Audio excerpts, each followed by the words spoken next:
안녕하세요. 조경이 있는 책의 정원, 조경이 가드너 이상혁입니다. 네, 독서의 씨앗으로 생각의 뿌리를 내리고 자아의 열매를 맺히는 우리 책의 정원에서요. 자, 새로운 코너로 해서 우리 닥터리 이상혁 박사님을 모시고 오류 편향 뽀개기라는 코너를 이제부터 진행을 해보려고 합니다. 와. 네, 와. 자, 안녕하세요, 박사님. 아, 예, 안녕하세요. 네. 반갑습니다. 자, 원래는 우리 박사님 모시고 생각에 있는 세계정원에서 강연을 하셨죠. 네, 1시간 반, 그렇습니다. 2시간 네. 정도 강연을 하셨는데 너무 이 주제가 한편으로 단편으로 끝내기에는 너무 안타까워서 그리고 우리가 얘기할 게 너무너무 많기 때문에 많은 그 목차, 일명 꼭지라고 하죠. 네, 네. 네. 그 하나하나를 가지고 우리가 한 15분에서 20분씩 유튜브로 그리고 강연이라기 보기에도 그렇게보다도 대화를 네. 진행해 보려고 합니다. 자, 먼저 그러면 제가 먼저 간단하게 우리 이상혁 박사님을 우리 소개를 시켜드리면요.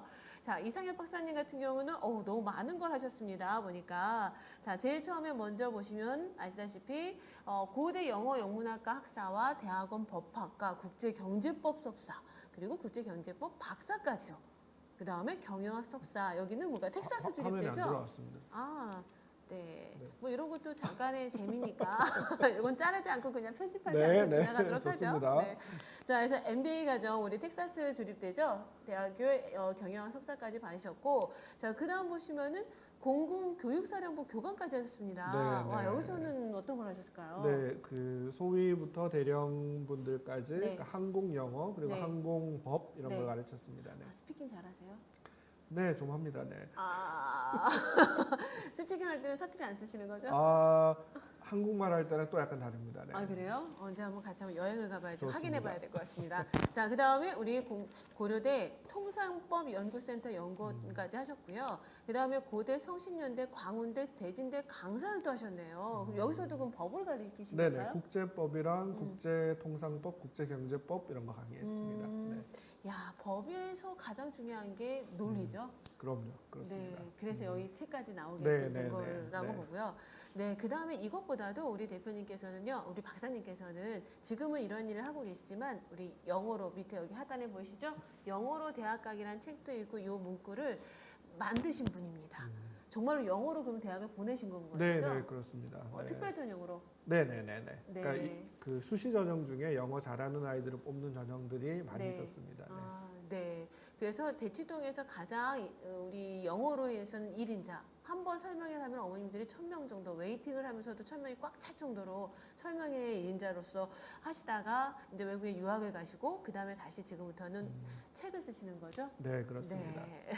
그래서 오류와 편향을 넘어선 논증이라는 주제로 우리가 목표한 거는 12회 정도를 진행하려고 하는데요. 15개니까 전체로 치면 30개예요. 그렇죠? 그렇습니다. 그래서 우리가 잘 진행이 되면은 30개까지 하고 그다음 더 이상을 할 수 있겠지만 우선 우리 목표는 네, 네. 할 수 있는 걸로 12개로 알겠습니다. 시작을 하는 걸로 하려고 합니다. 자, 그럼 먼저 우리 박사님께서 네. 이걸 봐주시고 자, 우리 오류와 편향의 15개를 한번 우리가 앞으로 어떻게 진행할지에 대해서 오늘 네. 인트로니까 한번 네, 그 우리가 논리적 증명, 논리적으로 생각하고 합리적인 의사결정을 할 때 실패하는 대표적인 두 가지 유형이 네. 논리적 오류, 그러니까 비형식적 측면에서 논리적 오류를 일으키는 게 있고 또 하나는 인지적 편향, 사람들이 흔히 무엇을 인식할 때 일으키는 인간이기 때문에 일으키는 편향이 있거든요. 그래서 네. 그 두 가지를 나누어서 볼 텐데 먼저 논리적 오류를 보면 첫 번째가 이분법의 오류라고 해서 뭐 간단히 말하면 세상을 두 가지로 나눠보는 거예요. 선과 악, 뭐 블랙 앤 화이트 이렇게 네. 보는 게 있고요. 또 두 번째로는 성급한 일반화의 오류라고 해서 구체적인 디테일을 보지 않고 네. 일반화해서 그냥 네. 제너럴라이즈 해버리는 네. 거죠. 또 하나는 허수아비 공격의 오류라고 해서 상대편의 주장을 정확하게 이해하지 않고 상대편의 주장을 잘못 이해해서 혹은 악의적으로 단순화시키거나 아주 쉽게 만들어서 네. 그걸 공격하는 그 허수아비를 공격하는 오류가 있고요. 네. 또 하나는 인신공격의 오류라고 해서 상대편의 주장에 대한 반론을 제기하는 게 아니라 상대편 자체에 대해서 네. 너는 윤리적으로 도덕적으로 흠결이 있어 이렇게 비난하는 거고요. 또 순환 논증의 오류는 근거를 대는 게 아니라 말은 나는 이렇게 생각해. 왜냐하면 그렇게 생각하니까. 왜냐하면 그렇게 생각하니까라고 해서 말 그대로 계속 순환? 그렇죠. 겉도는 얘기만 하는 거죠. 그리고 또 붉은 청어의 오류라고 해서 네. 상대편의 얘기를 전혀 다른 주제를 끌어와서 얘기의 방향을 틀어버리는 관심을 거예요. 다른 데로 돌려버리는 맞습니다, 거. 맞습니다. 네. 그리고 연민에 호소하는 오류라고 해서 논리적으로 합리적으로 이유를 설명하는 게 아니라 상대편의 감성에 호소해서 연민에 호소하는 오류가 있고요. 또 권위에 호소하는 게 있습니다. 네. 그래서 권위 있는 사람의 이름을 네. 들먹이면서 얘기를 풀어내는 나 오류가 누구랑 있고요. 친구야. 뭐 이런 것도 있을 수 있겠네요. 네, 그리고 잘못된 비유의 오류라고 해서 우리 흔히 쉽게 설명하기 위해서 비유를 들지 않습니까? 비유라는 건 결국 비슷한 점이 그쵸. 있기 때문에 어떤 사례를 가지고 오는 건데 비슷할 뿐 똑같진 않거든요. 네, 그 다른 맞아. 부분 때문에 벌어지는 문제들이고요. 또 밴드웨건의 오류라고 해서 쉽게 말하면 친구 따라 강남 간다라고 해서 많은 사람이 그렇게 하니까 따라해서 생기는 오류이고요. 마케팅에서 많이 활용하는 맞습니다. 거겠네요. 맞습니다. 네. 연좌제의 오류라고 해서 사소한 비슷한 것 때문에 너도 그렇겠지라고 이렇게 논리적 전개를 하는 오류가 있고요. 네. 또 모호성의 오류라고 해서 특히 이제 단어 어떤 표현이 비슷해서 네. 일으키는 오류가 있거든요. 나중에 우리 같이 한번 볼 거고요.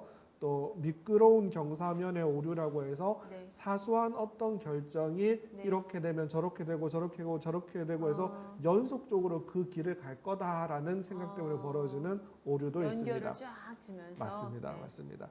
그리고 보통 이제 과학을 하시는 분, 사회과학을 하시는 네. 분들이 가장 많이 사용하는 건데 인과관계라는 것과 상관관계라는 게 있는데 원인이 되어서 결과로 그쵸. 이어지는 게 있고 혹은 그냥 우연히 같이 일어나는 네. 것뿐이거든요. 네. 그 둘을 구분하지 못해서 벌어지는 오류들도 있습니다. 매우 큰 오류를 발생하죠. 맞습니다. 여기서. 맞습니다. 네. 그리고 또 인과관계 단순화의 오류라고 해서 하나의 원인이 아니라 사실은 매우 많은 그쵸, 복잡한 변수가 원인들이 있지. 있는데 오로지 하나 때문에 일이 벌어졌다라고 해서 일으키는 오류가 있고요.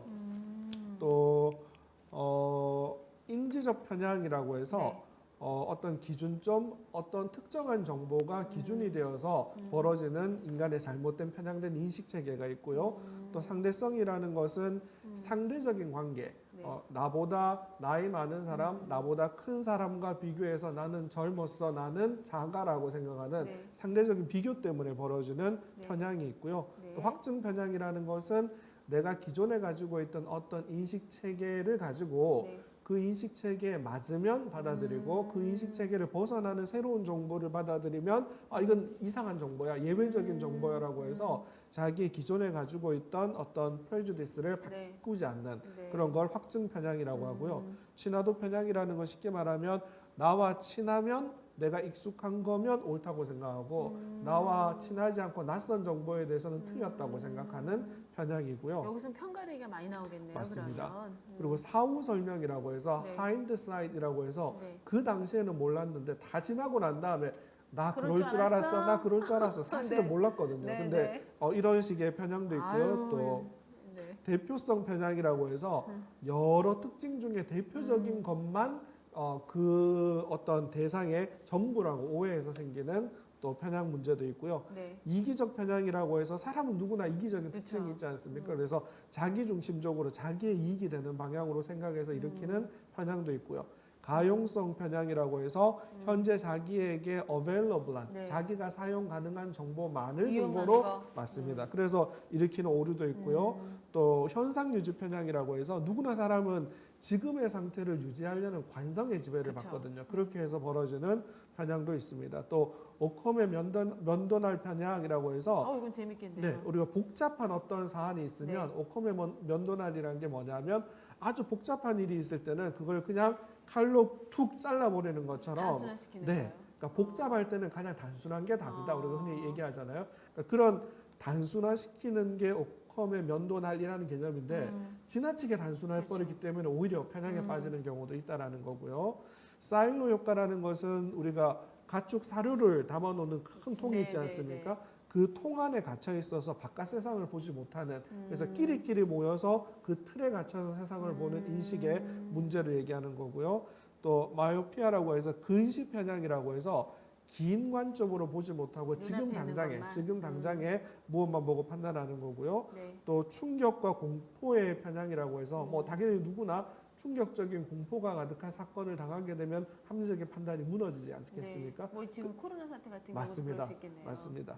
그리고 후광 효과라고 해서 뭐 예를 들어서 아주 유명인의 브랜드 광고가 있으면 그 브랜드를 내가 사용하면 나도 그 유명인이 될 것 같은 밴드웨건이랑 연결되네요. 맞습니다. 그러면. 그거하고도 관련이 있습니다. 네. 또 낙관주의 편향이라고 해서 항상 좋은 일이 생길 거야라고 제가 하는 이거 것이 많아요. 비합리적이지 않습니까? 그래서 뭐 이런 게 있습니다. 이렇게 해서 우리가 총 네. 15가지 네. 논리적 오류 15가지, 인지적 편향 15가지 해서 네. 이것들을 극복해서 이걸 올바르게 뽀개서 네. 합리적인 선택을 하는 거, 논리적인 사고를 하는 거에 대한 얘기를 한번 진행해 보고자 합니다. 와, 이거를 정말로 하나하나마다 스토리가 네. 너무 많을 것 같아요. 보면은 네, 그 중에서도 우리가 이제 이번에 할 게 우리 보시다시피 첫 번째로 우리가 첫 회를 이분법의 오류로 해가지고 한 15분 정도에서 20분 정도를 우리가 이야기를 한번 나눠보려고 합니다. 자, 이렇게 해서 오늘 우리 닥터리의 오류와 편향 뽀개기 앞으로 어떻게 진행할지에 대해서 인트로로 인사드린 거고요. 자, 우리 다음 첫 회에는 이분법의 오류에 대해서 우리 다시 한번 찾아뵙도록 하겠습니다. 네, 조경이 있는 세계 정원 가드너 조경이 이상혁, 네, 좋아요. 꼭 눌러주세요. 네. 안녕. 안녕.